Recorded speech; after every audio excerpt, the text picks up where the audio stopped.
Texans-Patriots, Houston handles their business in Drake Maye's debut, although, we'll get to Drake Maye in just a second. The real story of this game was, Matthew, the Texans' offense was right on script. Stephon Diggs, Tank Dell's best game of the year, and Joe Mixon going for over 100 yards in his return. So when Joe Mixon's built healthy this year, he's getting 88% of the goal-to-go rushes. He's getting 83% of the red zone attempts as well. He's now had at least 25 fantasy points in both of his full games this season, 130 or more scrimmage yards in both. And even without Nico Collins, they didn't miss a beat. Fourth straight game with at least a 22% target share for Stephon Diggs. He's had at least 14 fantasy points in 5 of 6 games this season. And one of my shot-for-shots on pregame was, hey, Tank Dell's coming back. Like, we got a lot of Tank Dell questions. We're like, you got to believe. Let's go Mets, Grimace, all of that for Tank Dell as well. Yeah. Anyway, look, what's positive, though, 29% target share for Tank Dell. Season highs for him, targets, catches, yards, and fantasy points, Jay.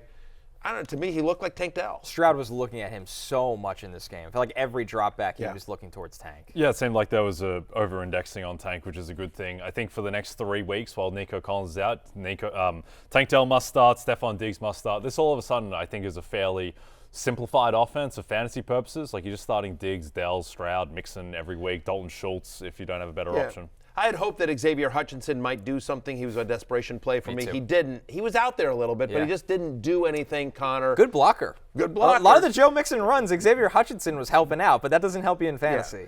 Now, we'll see how this offense fares next week. They're at Green Bay. Lambeau, a tough place to play. Packers are really legitimate defense, so going to be more of a test than the Patriots here, but certainly good to see Tank Dell get back on track. Joe Mixon looking like Joe Mixon again. Other side of the ball here, Connor, I have my own thoughts, but I'm really curious, what did you see out of Drake Maye in his debut? Very up and down. It felt like he was a little erratic out of the gate, missed some throws, some bad interceptions, but he also made some plays that this offense has left on the field week after week after week that it leaves you wondering, why they didn't go to him early. I know they wanted to be careful with him, but this deep throw down the field was just beautifully dropped in the bucket right there over the top of the coverage.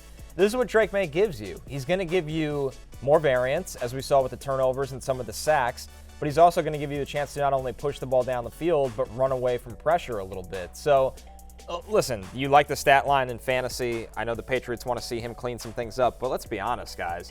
He's not working with a lot out there. It's a patchwork offensive line. They don't have a lot of skill talent. I think Drake Maye made the most out of what he had in a polite way. A bad offensive line that lost David Andrews. It was bad with Andrews. They're starting like 4 backups of a bad unit. Correct, exactly. So I thought fantasy-wise, what he gave you is what you'd hoped for, and you just talked about it, right? He was aggressive pushing the ball down the field, and he gave you some points with his legs. He's not scared to duck and run, and so I think those two things suddenly give you.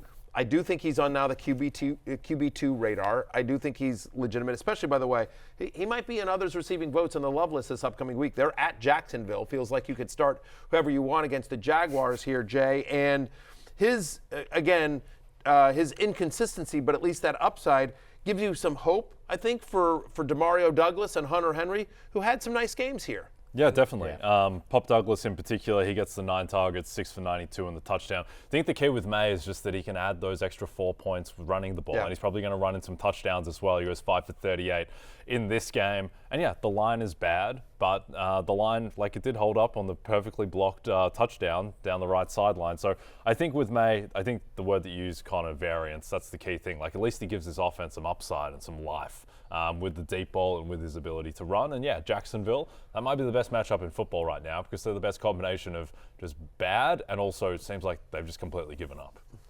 They have. And they said as much. Cisco said as much. Cisco said it. Quit. It's brutal. Brutal. And a guy that's played pretty well throughout his career there, he came out and said that. I think it was directed at a lot of different people. And I feel bad. I don't want to be one of these guys that says one thing and that I like Doug Peterson. It's not all. It can't all be Doug Peterson. No, it is this is somebody that he got the Jags to a playoff and a playoff victory, right?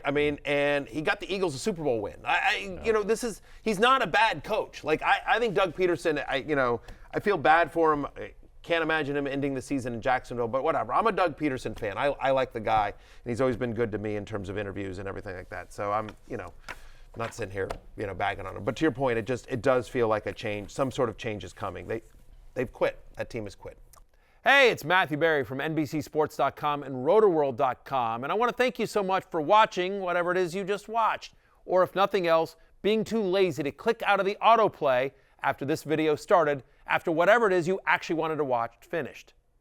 But now that you're here, I'd like to take a moment here to ask you respectfully now, okay? I'm asking you respectfully to subscribe to the NFL on NBC YouTube channel.